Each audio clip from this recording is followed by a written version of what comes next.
Andito pala yung mga kamag-anak ko, idol.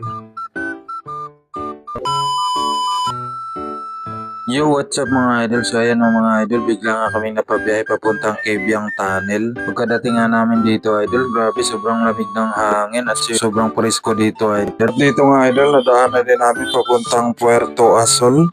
At isa din pala yan sa dinadayo ang Puerto Asol idol. Pero ako hindi pa kami nakapunta dyan idol. At nga pagkadating nga namin dito idol, ang daming mga unggoy pala dito idol na para bang nanghihingi ng pagkain. Kaya at dali kaming nagbigay ng pagkain. May sinunggaban niya kagad yung binigay hinagis namin pagkain idol.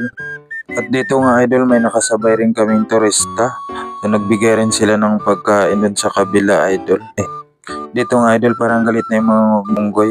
Kaya dali na kaming bumiyahe. Kaya tuloy na kami sa biyahe idol. At dito nga idol narating na rin namin sa wakas ang Kebyang Tunnel. At dito nga gustong magpa-picture ng pamilya ko.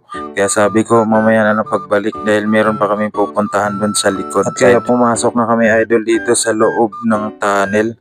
So grabe napakaganda pala dito sa loob ng tunnel idol. At napakadilim. Kaya sabi ko mamaya konti liliwanag din. At ito nga idol narating na rin namin sa kabilang ganda ng tanawin dito sa tabing dagat idol.